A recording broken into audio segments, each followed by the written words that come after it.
Assalamualaikum warahmatullahi wabarakatuh. Saya Sylvia Mawaddah Lubis, kelas A, NIM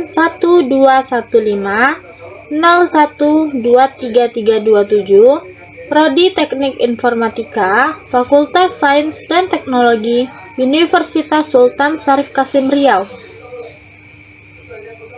Di sini saya akan menyampaikan materi tentang placer, rangkaian sekuensial, memori, country, and ALU. 1.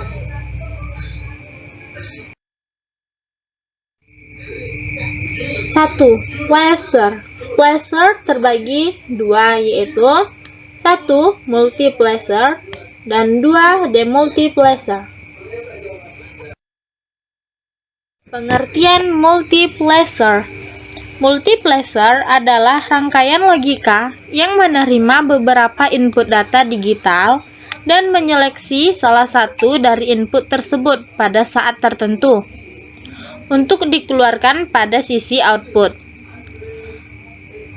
Multiplacer berfungsi sebagai data selektor. Data masukan yang terdiri dari n sumber dipilih salah satu dan diteruskan kepada suatu saluran tunggal. Masukan data dapat terdiri dari beberapa jalur, dengan masing-masing jalur dapat terdiri dari satu atau lebih dari satu bit. Suatu multiplexer dengan 2N saluran masukan memerlukan 2 sinyal kontrol keluaran, hanya terdiri dari satu jalur, satu atau lebih dari satu bit. MUX juga dapat dikatakan sebagai sebuah device digital yang memiliki fungsi memilih salah satu dari sejumlah saluran input untuk ditransmisikan ke satu output.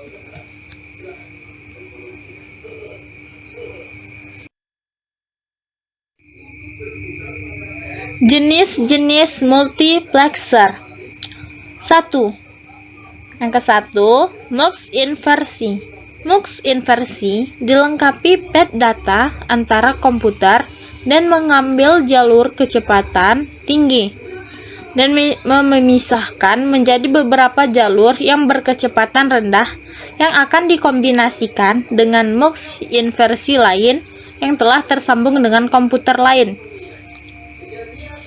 Yang kedua, MUX T1. MUX khusus yang dikombinasikan dengan unit pelayanan data berkapasitas tinggi yang mengoperasikan ujung sambungan MUX T1 atau sambungan komunikasi yang bertransmisi pada 1,544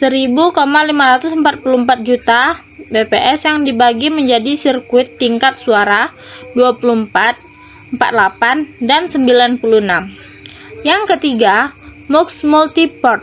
MUX multiport mengkombinasikan modem dan peralatan MUX divisi waktu menjadi peralatan tunggal.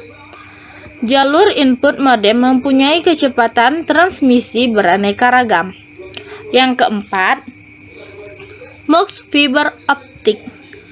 MUX fiber optik berorientasi pada beberapa channel data di mana tiap channel bertransmisi pada 64.000 bps per channel dan memiliki multiplex pada channel menjadi 14 juta bps pada jalur fiber optik.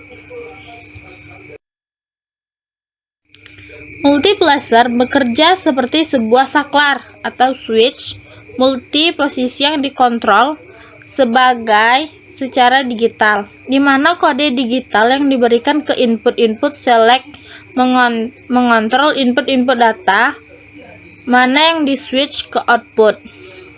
Misalnya, pada multiplexer 2 input, output Z akan sama dengan input data 1O untuk kode input select berlogik. 1, Z akan sama dengan I1 untuk kode input select berlogik 0. Dengan kata lain, multiplexer memilih satu dari n data input dan menyalurkan data yang terpilih ke suatu channel output tunggal. Proses ini disebut multiplexing. Gambar di atas menunjukkan rangkaian logika untuk multiplexer 2 input atau 2 channel dengan input data A dan B dan input select. Level logika yang diberikan ke input S menentukan AND gate mana yang di-enable sehingga input datanya lewat melalui OR gate atau output Z.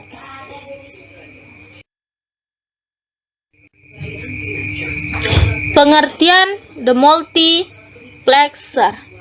The multiplexer adalah perangkat yang mengambil sinyal input yang tunggal yang memilih salah satu dari banyak output yang didata baris berhubungan ke input tunggal multiplexer. Satu multiplexer yang banyak dipakai dengan demultiplexer untuk melengkapkan dan di ujung penerima. Bentuk multiplexer elektronik yang bisa dianggap sebagai beberapa masukan output switch dengan demultiplexer sebagai bentuk masukan tunggal ganda output switch. Demultiplexer juga bisa diartikan sebagai rangkaian logika yang menerima satu input data yang mendistribusikan input tersebut yang beberapa output yang telah disediakan. Juga merupakan kebalikan multiplexer dengan data-data input yang telah dilakukan oleh selector line yang merupakan input di demultiplexer tersebut.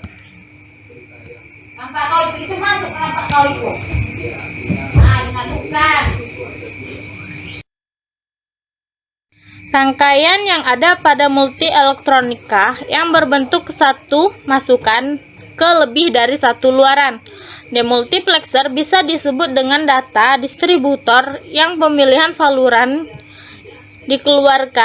dilakukan oleh sinyal kontrol. Sinyal kontrol merupakan bentuk masukan yang digunakan untuk alat yang mengarahkan setiap sinyalnya dimasukkan di saluran luaran yang ditentukan. Bentuk demultiplexer yang sebuah sinyal kontrol yang memiliki 2N untuk saluran keluar. Demultiplexer atau juga disebut dengan demux yang bisa juga distributor data. Demux yang memiliki satu atau kanal input yang telah dikerjakan bersama dengan beberapa kanal output atau selector output yang berbentuk ke output yang akan didistribusikan yang banyak jumlah selektor dilihat banyaknya jumlah kanal output. Fungsi demultiplexer. Perangkat elektronik yang berfungsi untuk memilih salah satu yang ada pada data yang diberikan. Data yang menggunakan bentuk dari suatu input. Demultiplexer memang banyak disebut dengan perangkat yang sedikit input dan banyaknya output.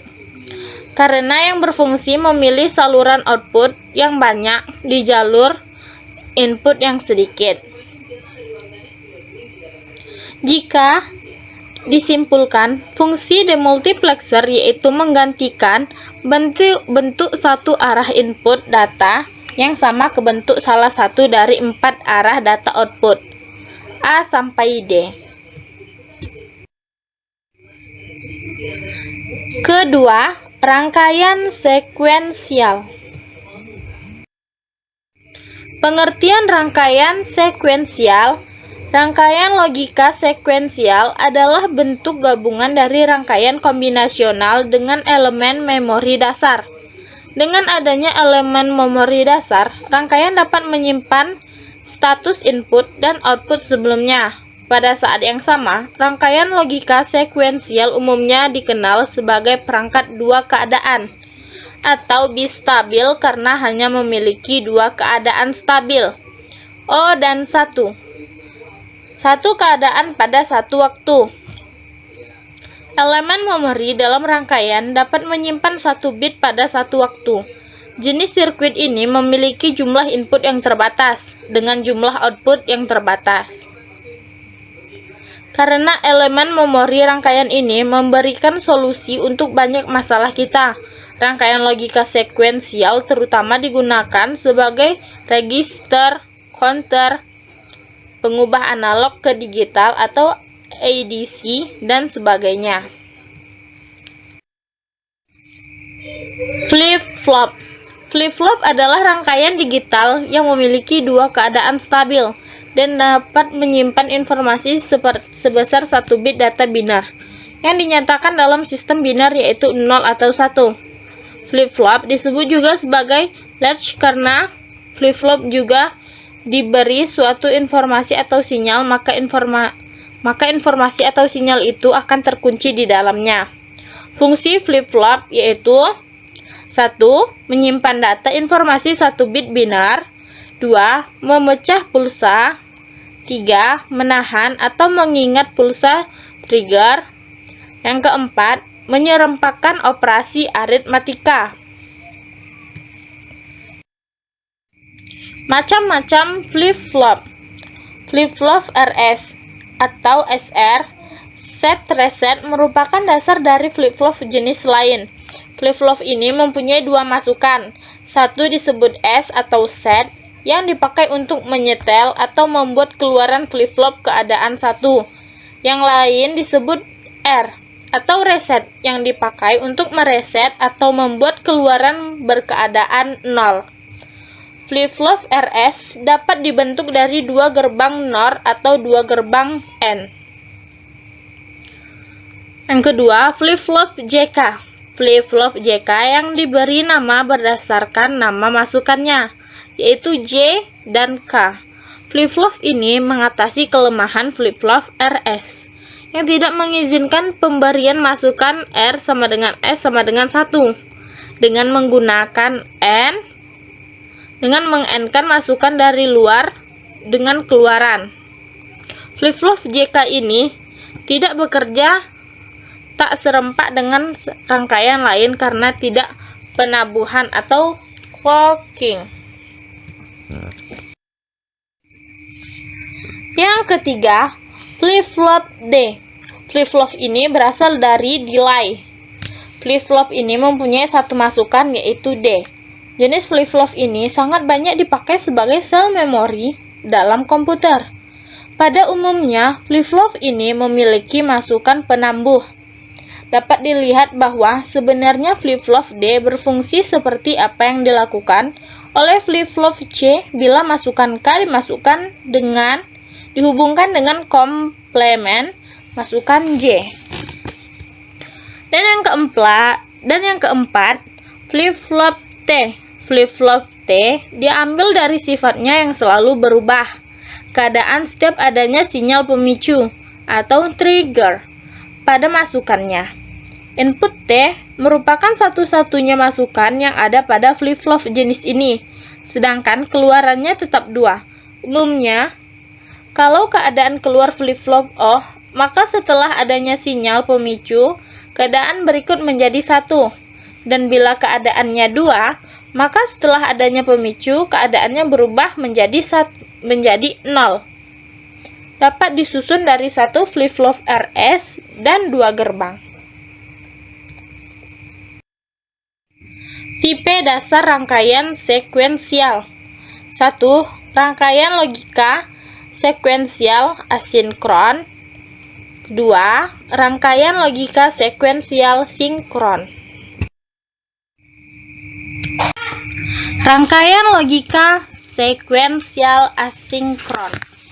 Keluaran dari rangkaian logika ini hanya bergantung pada pulsa masukan dan urutan data masukan sebelumnya.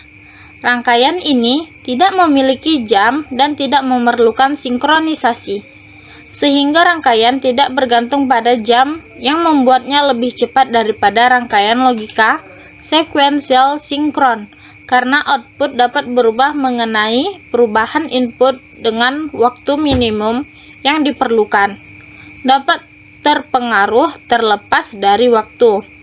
Satu-satunya halangan untuk kecepatan sirkuit ini adalah penundaan propagasi elemen sirkuit. Ini mengkonsumsi lebih sedikit daya interferensi elektromagnetik rendah. Rangkaian logika sekuensial sinkron.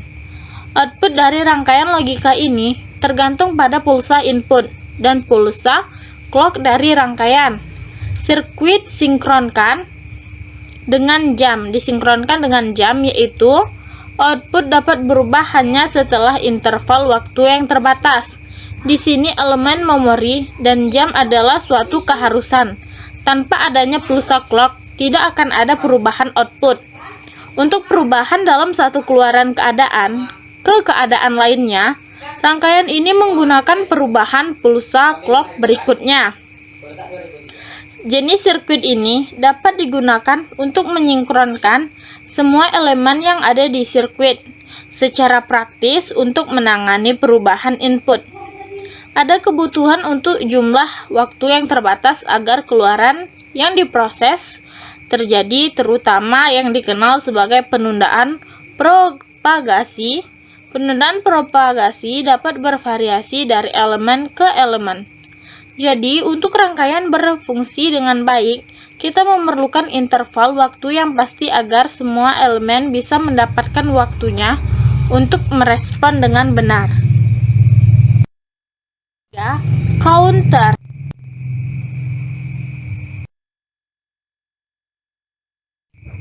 Pengertian counter.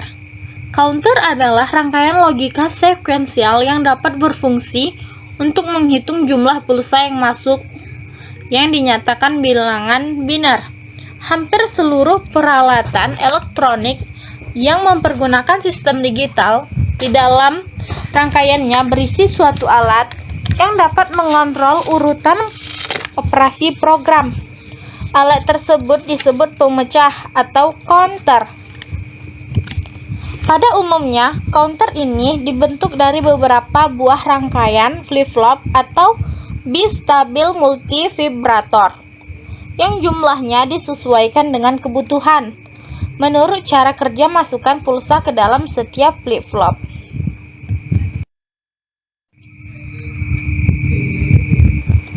Macam-macam counter sebagai berikut.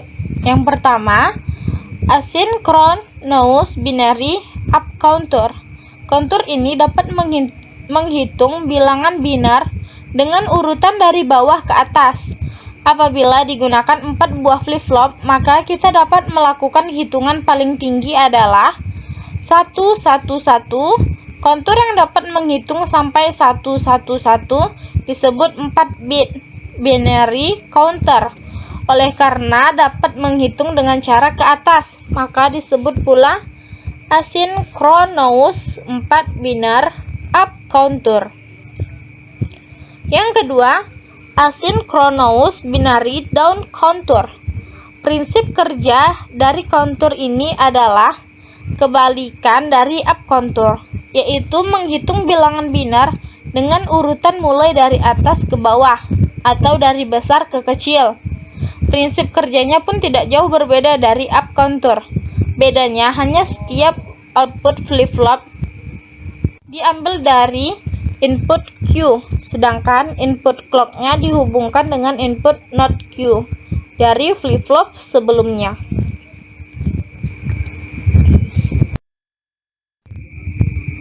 Asynchronous up-down counter. Suatu rangkaian elektronik yang mempergunakan sistem digital sering memerlukan suatu alat pemecahan yang dapat menghitung ke atas dan bisa juga menghitung ke bawah. Alat pemecah yang dapat melakukan perhitungan seperti ini disebut dengan binary up-down counter. Alat ini dapat menghitung ke atas dan ke bawah dengan aturan suatu alat pengontrol tertentu. Dengan memanfaatkan tombol down dan up pada gambar di atas, kita dapat melakukan proses penghitungan dari atas atau dari bawah. Dan yang keempat, synchronous binary up counter. Jika pada asynchronous counter, pulsa yang akan dihitung datangnya tidak serentak, maka pada synchronous counter ini, pulsa yang ingin dihitung ini masuk ke dalam setiap flip-flop serentak atau bersama-sama. sehingga perubah output setiap flip-flop akan terjadi secara serentak. Oleh karena itu, proses perhitungan pada synchronous counter ini akan lebih cepat dibanding dengan synchronous counter yang lain. 5. Synchronous binary down counter sama dengan synchronous binary up counter di atas, hanya saja bedanya rangkaian ini melakukan perhitungan dari atas ke bawah. Dan yang keenam, synchronous binary up down counter. Pada rangkaian ini bisa dilakukan proses perhitungan ke atas atau ke bawah dengan memanfaatkan tombol pengatur proses penghitung. Dan yang keempat, memori. Memori merupakan komponen pokok yang harus ada pada setiap sistem mikroprosesor. Dalam sistem digital, memori adalah kumpulan dari beberapa sel latch yang dapat menyimpan informasi. Dalam hal ini, memori adalah rangkaian elektronik yang dapat menyimpan dan memberikan atau menyajikan kembali data atau informasi. Ditinjau dari sistem akses, ada dua jenis memori, yaitu Random Access Memory atau RAM dan Random Only Memory atau ROM.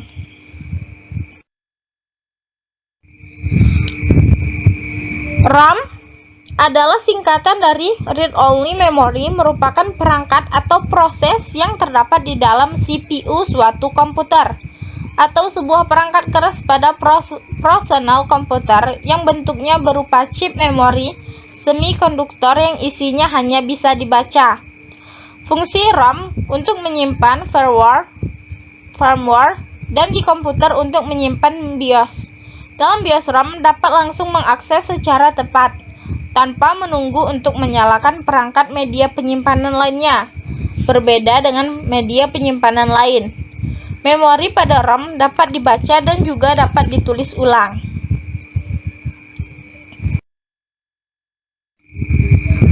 RAM atau Random Access Memory adalah suatu hardware di dalam komputer yang berfungsi sebagai tempat penyimpanan data sementara dan berbagai instruksi program.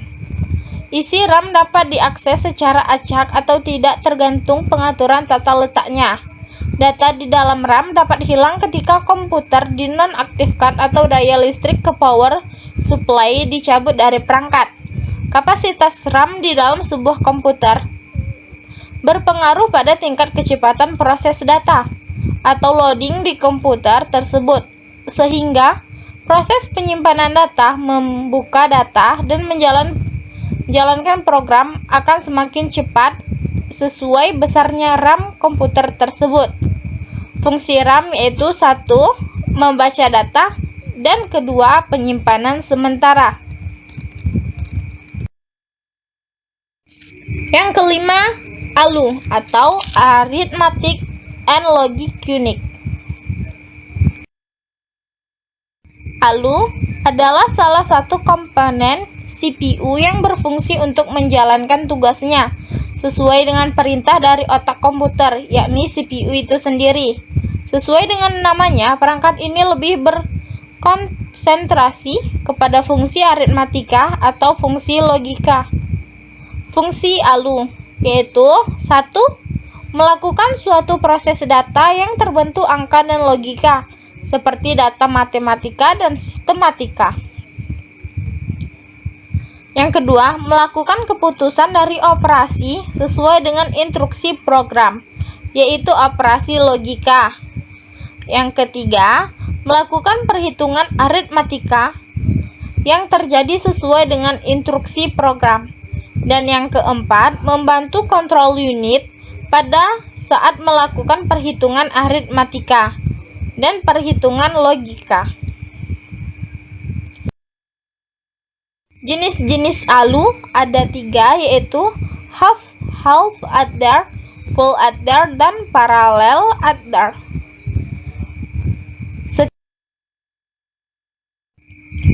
Sekian presentasi dari saya.